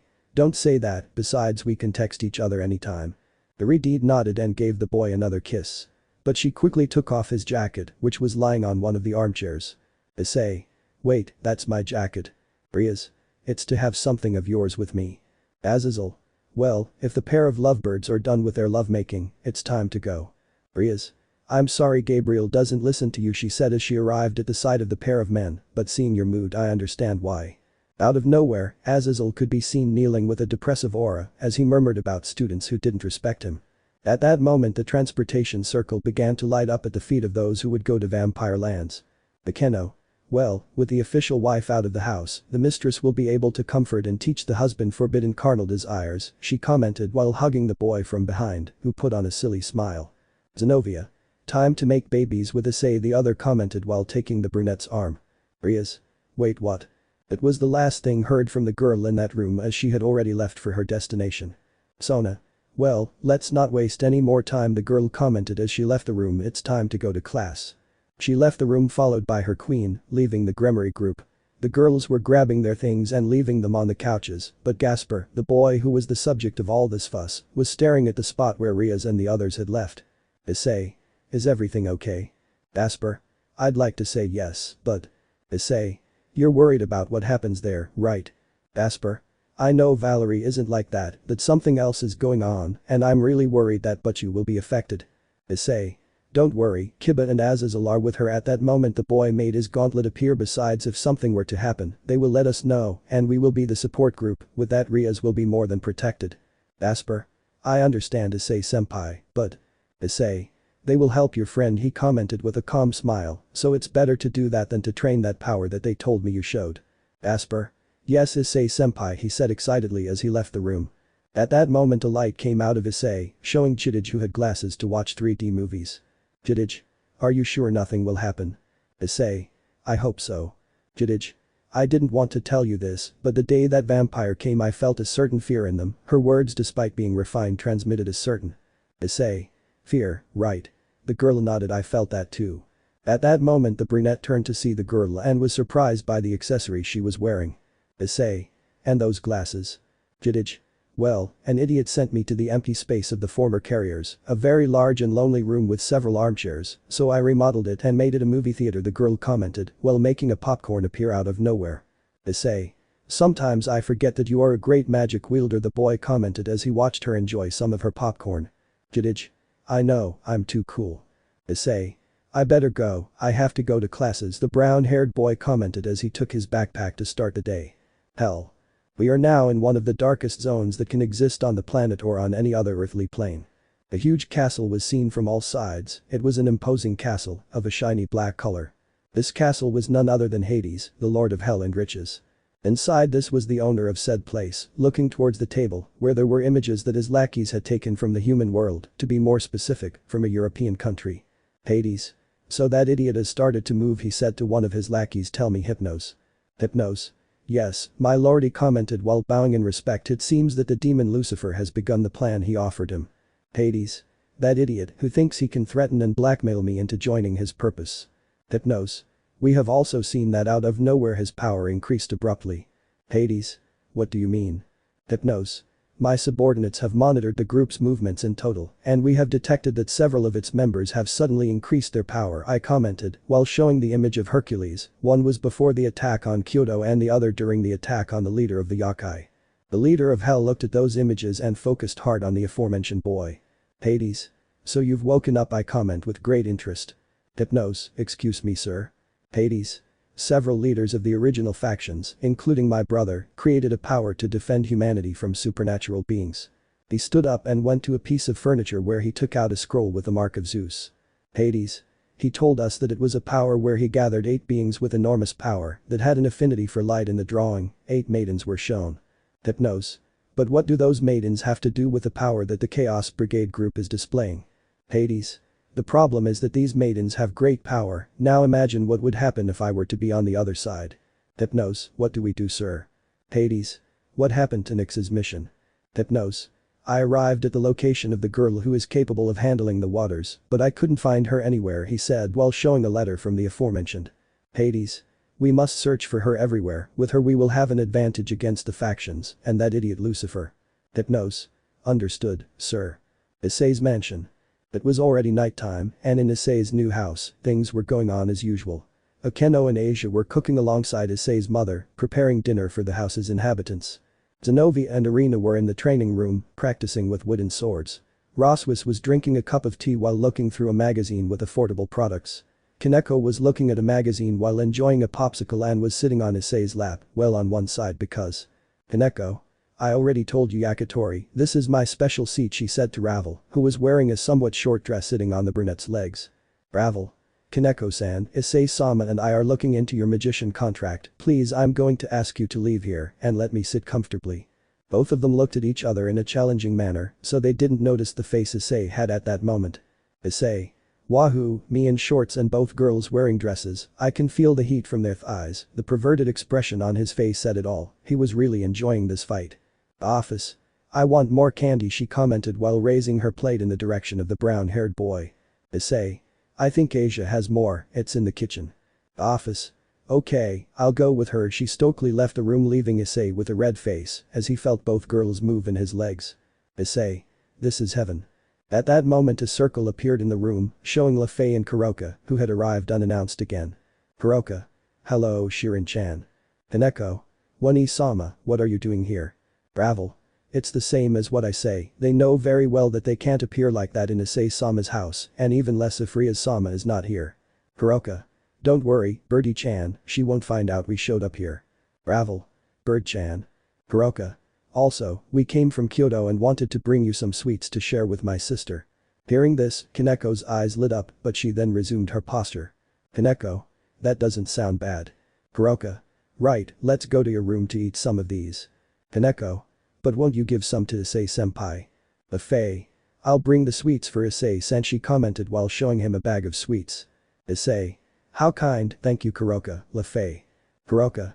Well, with that settled, let's go to your room to eat these delicious sweets, he commented while suddenly carrying Kaneko like a sack of potatoes on his shoulders. Lefei. Boy, I was in a hurry, she said with a drop of sweat on her neck when she saw how her roommate left. At that moment she looked at the documents on the table and immediately recognized the seal on said documents. Those papers were sent by Mephisto-sama. Ravel. Indeed, the Gremory house has been invited to obtain their contracts with wizards and witches from Mephisto-sama's association. The Fae. And do you already have a candidate for Issei-sama? I asked with great curiosity. Ravel. Unfortunately not yet. The applicants who have requested Issei-sama as their devil do not meet the requirements that Rias-sama set for this. The Fae. But then can you receive any request? Ravel. As long as it meets our expectations, it can be considered. The Fae. Excellent. At that moment the girl took a sheet of paper out of her pocket and handed it to Ravel herself. I imagine that you as her manager are the one who decides the candidates for Issei-sama. Ravel. That's right, if it were up to him he would have chosen a girl with huge breasts, but with zero talent in magic and spells, it would be detrimental to him. Issei. Hey, that offends me. The Fae. But is that true? Issei-sama, the brown-haired man just looked down. In that case I want to apply to be your contract magician. Ravel took the application and began to read it for a long time, looking at the achievements and especially where the girl came from. Ravel. So, descendant of the same Morgana, also of King Arthur, the girl whispered while looking sideways at the blonde, who only had a calm smile and looked at Issei. Well, I will put you as one of the final candidates for the magician selection. The Fae. Really? Ravel. Yes, despite your youth you have good references and magical descendants, but as I said, being young takes points away from being officially selected. The Fae. You say that because of a lack of experience, right? Ravel. Indeed. Issei. Why do I feel like I'm watching a job interview? The Fae. It doesn't matter, as long as I'm on the final list it's a good sign for me, being in a magical contract with my idol, she said with a smiling look. Ravel. Well, consider that if you are on the final list. The Fae. Ye. Ravel. What was that? The Fae. No ye. At that moment Asia appeared with a chubby little office who was having trouble breathing. Asia. It's dinner time, Issei-san. Ravel-san. At that moment I saw that LaFay was also in the room. Hello LaFay-san. LaFay. Hello Asia. Asia. If you're here, I imagine Kuroka-san is also in the mansion. Issei. That's right, she's with Kaneko in her room eating candy. Asia. I just hope the same thing doesn't happen to him as to Office-san. Issei. What happened to him? Asia. She ate so many sweets that she stuffed herself. Office. I can handle it. Issei. I already saw how to defeat a dragon god, haha. Asia. Don't say that, Issei-san, she said in a funny way while leaving the aforementioned on the bed. LaFay-san, would you like to have dinner with us? LaFay. I would love to. Issei. Please tell Kaneko-chan and Kuroka about the dinner. Asia. Yes, said the girl as she left the room. At that moment Issei followed by LaFay and Ravel left the room, but they did not notice that a small idol remained in the room. It transformed to take the form of Jiddage. Jiddage? So descendant of Morgana, said the girl while looking at that leaf, could be a good vessel and finally help Issei in the right way. The girl put on a calm look while her eyes rested on that magician who was talking to the brunette. Outside the city. The magic circle appeared within the Kuoh mountains. From that circle came out the magician who had possessed Issei, along with a huge green dragon, around them a lot of people with hoods covering their faces. Issei. Well, we have arrived at the Kuoh area. At that moment he made a bunch of pamphlets with Ravel's faces appear. This is the girl we must look for. Wizard 1. Understood, we capture her and… The magician flew away from the place due to a tail whip he received from that green dragon. Sakura. Don't be an idiot, what you should do is let us know when you see her so we can all capture her. Wizard 2. Understood. Issei. Well, go find her. At that moment the magician turned to see the dragon. And you idiot, did you manage to transform into a human? Sakura. You'll even be jealous. At that moment her body was covered by a cloud, which a few moments later made a beautiful green-haired girl appear. Issei-kun will fall in love with me and not with a guy like you. Issei. You'll see that when I find the right container I'll make Issei leave you aside. Chapter 4. A Special Night, Attack on Kuoh Academy. Academia de Kuoh. We are in the academy where the Gremory and Sitri groups attend as students, in addition to occupying this place as their respective bases of their houses. At this time Rias Gremory, who is the president of the academy's occult club, along with her knight Kiba, were out of the country for a meeting with the Teeps faction. So Sona Sitri was the one in charge of the city's security at the moment, since it was not only under the control of demons, but also under an alliance that had been made months before with the other two biblical factions. But well, we will focus on the student council room, where our protagonist is in front of a chess table. The boy was playing against Sona's pawn, Saji. Issei. Wow, you're good, Saji, he commented while moving the horse. Saji. I've been practicing with Tsubaki-san, as I want to play against Kaicho one day and be able to beat him. Issei. Why so? Saji. It's a secret, he replied with a blush. You know, I can't believe you already got ahead of me. Issei. What do you mean? Saji. The day you returned during the battle against the hero faction in the underworld, I noticed it. Issei. What thing? Saji. That you have progressed in your relationship with your mistress. Issei. This I don't know what you're talking about, he said, looking away. Saji. Please Hyoudou, I myself saw how she greeted you with a hug and a kiss on the lips. The boy remembered that scene, and at that moment he went back when he saw that his mistress was very calm upon seeing this scene. Saji. I can't believe Gremory-sama is your girlfriend. Issei. Well, it's my natural charisma, he. Saji. You know, I don't like you, the boy replied with a pout. Sona. Saji, that's no way to talk to guests. Issei. Don't worry about that, Sona-san, besides I was about to leave. Sona. Nothing like that, you are more than welcome to be in this room. Issei-kun. At that the girl went to her desk and took some documents. Well, I have to prepare a report, feel comfortable here. Issei. Thank you, Sona-san. The girl nodded and left the room, followed by her queen. Well, what were we talking about? At that moment when he turned to see his friend, he noticed that he was in a corner with an enormous depressive aura. Issei. Are you okay? Saji. Since when? Issei. What thing? Saji. Since when are you and Kaicho so close? The boy shouted while shaking Issei by grabbing him by his jacket. Issei. This is good. Flashback. We see Issei in the student council room as he had been called by the council president herself. Issei. What did I do now? It's been a while since I spied on the kendo club and I don't think he's even found out what happened in Kyoto with the girls. Jidij. What did you do now, idiot? The girl commented as she left the brown-haired boy's body. Issei. I swear I didn't do anything. At that moment the door opened and the blonde quickly hid inside the brunette. Sona. Hyoudou, thank you very much for coming, the girl commented as she went to her seat and sat in front of the boy. Issei. I promise you I didn't do anything wrong, Kaicho. The girl tilted her head, not knowing what she was talking about. Sona. Calm down, you're not in trouble. Issei. Oh no. Jidij. Oh no. Issei. So, what is the reason for my calling? Sona. I'd like to talk to you for a moment, please sit down. The chestnut trio obeyed and sat in front of her. At that moment a teapot appeared along with 2 cups and some sugar. Sona. Do you like it? Issei. Yes, thank you. The girl poured a cup of tea for each of them, then took a sip and looked at the boy. Issei. How can I help you? Sona. I would like to first of all thank you for everything you have done. Issei. Excuse me. Sona. Rias has been my friend since we were kids. I take another sip of her tea, but in the short time you've interacted with her, I've received more support from you than from me. Issei. What do you mean? Sona. The conflict with the fallen angels, the engagement with Razor, Gabriel's attack, and everything that happened with the Chaos Brigade. You've helped and supported him every step of the way. Well, I've been of no help. Issei. Don't belittle yourself, you are a great friend to her. Sona.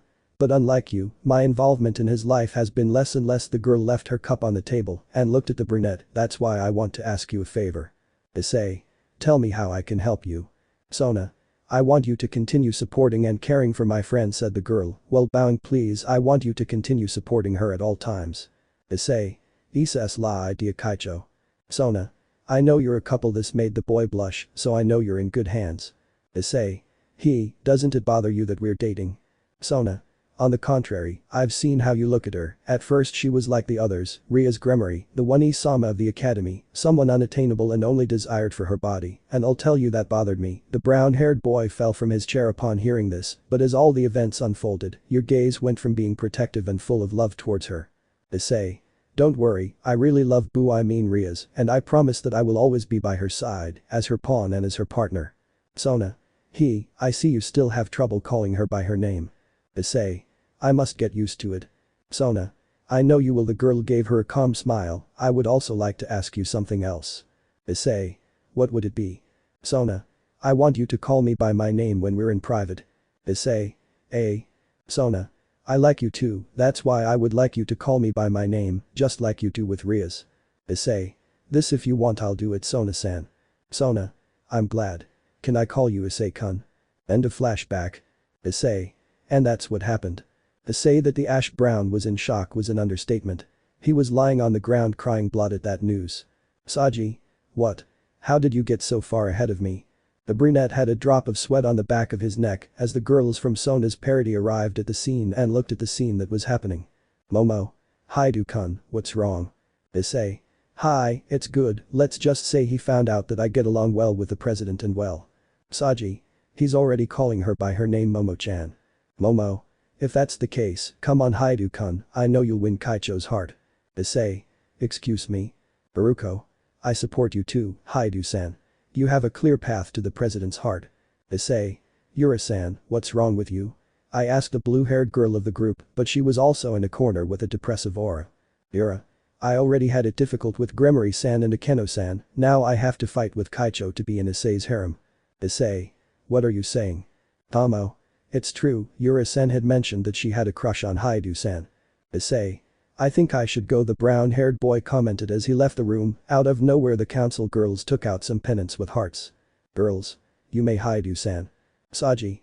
Stop with it, he commented with tears of blood in his eyes and rage coming out of his mouth. The brunette left that room with the feeling that his image as a school pervert and, above all, as an outcast had changed. Issei. Things have really changed. Jidij. In fact, I've seen a lot of your growth as a person after you became a demon, even though you were a pervert at the time, you've improved a lot as a person. Issei. You think so? Jidij. Not only me, we have all seen your enormous growth in these months, especially during the attack in Kyoto. You put on a perverted face when you saw Yusaka-sama's image, but your conviction to help her daughter was what many liked, even the student council. Issei. Thanks, I think. The brunette left the conversation as he had arrived at the occult club, where his companions were already waiting for him to begin today's contracts. At night. We see the brown-haired boy lying in his huge bed. He didn't want to admit it, but he missed Rias a lot. It was the first nights, and he already missed sleeping with her. Issei. I wonder how he is. At that moment he realized something. He was the only one in the room, when at that moment the other girls were supposed to be with him, accompanying him to sleep next to him. But something unexpected happened. Issei. Come in, he said upon hearing his door being knocked on twice. Ravel. Excuse me, Issei-sama, the girl commented as she entered her room in a nightgown. Issei. What do you need, Ravel-san? Ravel. Rias-sama is not in the house and is her manager. I cannot allow the other girls to take advantage of that and try to sleep with you and advance beyond what you have done with Rias-sama. Issei. Avancer. Ravel. That's why I asked the other girls to go to their rooms today. I would take care of Issei-sama's needs. At that moment, the girl removed her robe to reveal a beautiful black baby doll, which highlighted her gorgeous breasts. This didn't stop the brunette from bleeding from his nose. Ravel. I think he likes me, excuse me. The girl lay down on the chestnut tree's bed next to him and leaned against his chest, causing the boy to become slightly paralyzed. Ravel. No problem, I'm going to take responsibility for the night and help with what Rias-sama can't. The girl with a huge blush took the boy's hand and placed it on her chest. So don't worry, I can handle this. Kuoh is Issei-sama's manager. Issei. Ravel-san. At that moment the door of the room suddenly slammed as another person had entered. Kuroka. Sekiryuutei-chan, I came today to make kittens, since the Switch Princess will not be present these days. She entered with her already characteristic black kimono. Behind her was a Fae, saddened by the behavior of her companion. The Fae. Kuroka-san, remember that we are guests, you can't enter Issei-sama's room like that. Ravel. What the hell are you doing here? She said, blushing as she stood behind the chestnut tree. Kuroka. Our little bird-chan is taking advantage of the fact that Princess Witch is not present. Ravel. Of course not, it is my responsibility as Issei-sama's manager to ensure his needs are met. Kuroka. And that's why you're dressed like that. Ravel. That's none of your business. Kuroka. Anyway, today we'll take advantage of the opportunity to make kittens, so you better go. Ravel. The ones who will leave here are you, remember that you are hidden from the entire alliance, said the girl as she pushed them out of the room. Kuroka. Hey, it's no pleasure that you're the only one staying here, she said with a certain pout while behind her back the doors to Issei's room closed behind them. The girl, still red-faced, turned off the light that was near the door and went to the brunette, who was blushing, and lay down on his bed, since he was accommodated by Ravel herself, who, red-faced, leaned on his chest. Ravel. Let Issei-sama rest. Issei. You too, answered the blushing brown-haired boy as he felt the girl's head on his chest and her breasts touching his skin, by inertia causing a small moan from the girl. I'm sorry. Ravel. No problem, I'm committed to being here. Both of them, blushing deeply, tried to fall asleep, which they managed to do after a few minutes. The next day. It was a new day at Kuoh Academy, the students were already in their classrooms learning about the topics that the teachers showed them. But we'll focus on the surroundings of the academy, where several magic circles had appeared. From these emerged several men wearing robes covering their faces. In front of them was a girl with green hair and a large body. This was Sakura, who had possessed the body of that green dragon and in turn had transformed into that girl. "Sakura. It's time to go for the one that will help us with our plans," she said while showing Ravel's photograph. "Wizard 1. How will we do it?" "Sakura. I think it's time for all these humans to realize that there really is something beyond their simple lives," she said with a sinister tone in her voice. It was noticeable that her light was already being corrupted. "Wizard 1. Forward." He gave the signal so that the other wizards who came with them could begin an attack on Kuoh Academy. But the chestnut, Issei and the church group were in their classroom, the lesson taught by their teacher had already ended and they were on break. "Asia. How's One-Sama doing?" "Zenobia. I don't know, but we shouldn't worry, Azazel Sensei is with them." Hearing this name, some girls in the class came out curiously. "Aika. Where did Sensei go?" "Arena. He had to leave for his home country since he had some family details to resolve." "Aika. It's funny." "Asia. What thing, Kiryu-san?" "Aika. That both Rias and the sensei must resolve family matters and that both are from Eastern Europe." "Issei. It's not what you think, it must be a." At that moment, a loud explosion was heard throughout the school. Students looked out of their classrooms and watched as several ran through the hallways with faces full of terror. "Issei. What's going on?" Student 1. A boy appeared in the classroom, raised his hand, and lightning bolts came out of it. Said a first-year student. Student 2. "There are a lot of guys in robes and they are attacking the school, it's like they're doing it with magic," she commented as she ran and took her friend's hand. "Zenobia. They come from the first-year floor." "Issei. Kaneko-chan, Ravel-san," he said in a low voice and ran towards the first-year floor, where all the chaos is happening. "Asia. Wait, Issei-san," shouted the blonde while she was followed by the blue-haired girl and the self-proclaimed angel. "Aika. Wait, you guys," she said, but she was dragged by the stampede of students who were dragging her towards the emergency stairs. The brown-haired boy watched as some students were cornered by the beings they had described. They were wizards, given their appearance. "Issei. Those miserable ones," said the boy angrily as he made his red glove appear. "Wizard 1. It's the Sekiryuutei, finish him off." "Wizard 2. Let's go." "Zenobia. We won't allow them to be harmed," said the girl as she summoned her sword. "Arena. Asia, make sure the boys are safe," she said, while also summoning her sword. The students were surprised to see that the occult club had made weapons and gloves appear out of nowhere, and even more to see who was fighting was the one who was once considered the perverted beast of Kuoh. "Wizard 3. We have orders to stop everyone who gets in our way, so give it your all," he commented as he pulled another spell from his hand. "Issei. I won't allow it," said he angrily while hitting the magicians in the stomach and they fell unconscious. At that moment the members of the student council had arrived as reinforcements since they had stopped some magicians on the way. "Tomo. Hyoudou-san, there's trouble." "Issei. What's wrong?"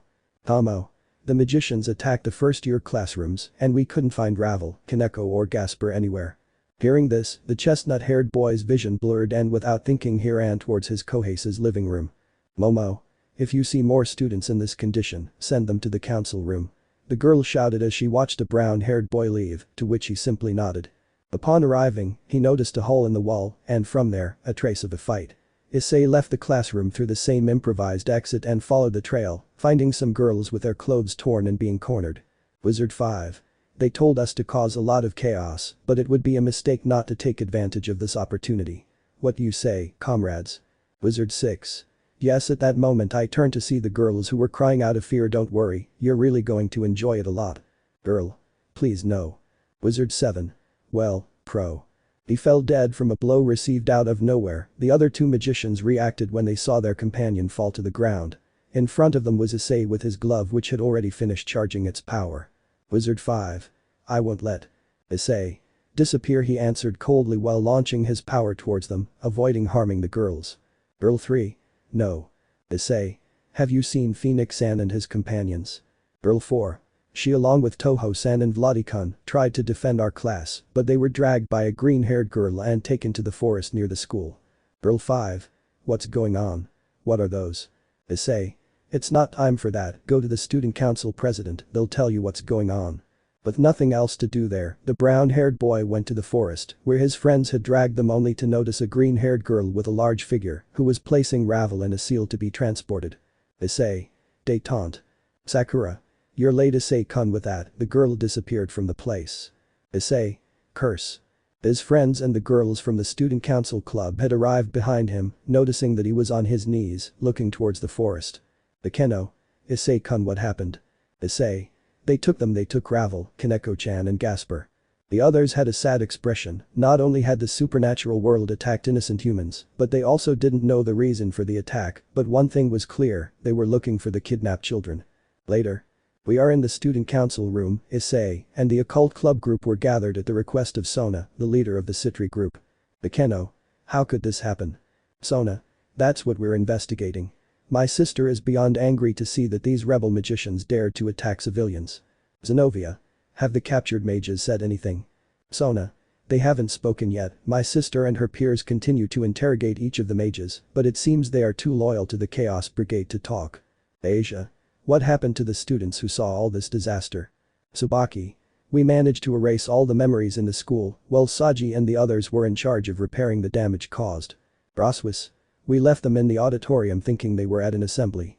Issei. It was for the best, many of the girls were going to be abused by those bastards, he said, while remembering the magicians who were going to commit that act. Irina. I hope Kaneko and the others are okay. The Kuoh.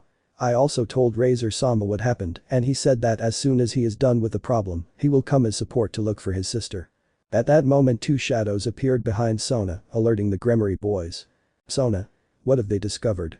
We searched the surrounding areas of the city and managed to detect some concentrated magical energy.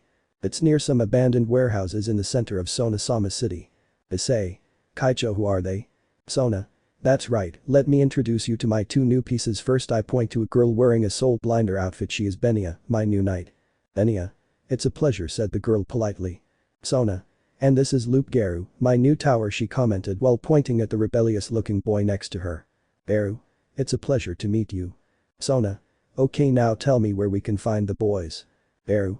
Sona-sama. He began to explain about the place where they had found some collected magic and supernatural power. But inside the sacred gear, Issei and Chidage were having a conversation. Inside the sacred gear. Issei. Tell me you also felt that energy, the boy commented in front of the only spirit who stayed by his side. Chidage. Of course I noticed, that green-haired girl who told you about Issei-kun in a familiar way was none other than Sakura. Issei. Do you think he possessed another body? Chidage.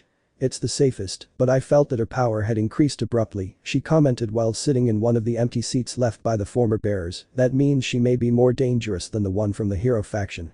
Issei. We must stop her, we don't know what they are planning. Chidage. Issei-kun. Issei. I know, his energy is already more than corrupted, he commented with sadness in his voice. It is necessary that. Chidage. If we don't stop them, their power could change the world for the worse. I hope there's a way to at least signal her. Issei. Let's hope we find the answer soon. At that moment I look at a huge dragon, but he was playing with a plastic ball. How is he? Chidage. He's already getting better, let's hope he returns to his old mentality. Issei. We'll need all the help we can get, the brown-haired boy commented as he left the space where they were.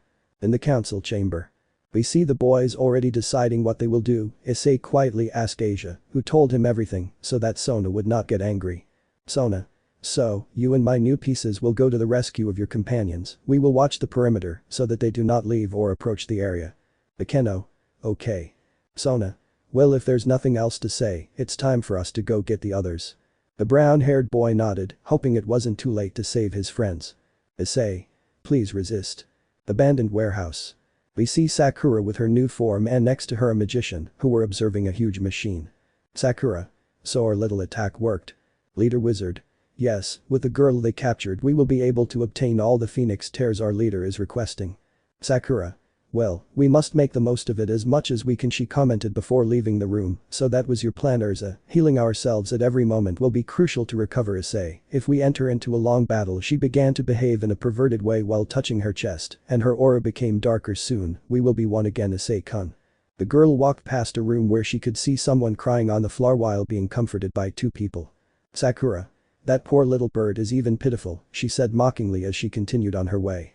Let me know in the comments below if you guys want the next part. Also check out my other video that has been shown and left. Thank you for watching. If you enjoyed this video please like and share this video. And have a fantastic day. Bye.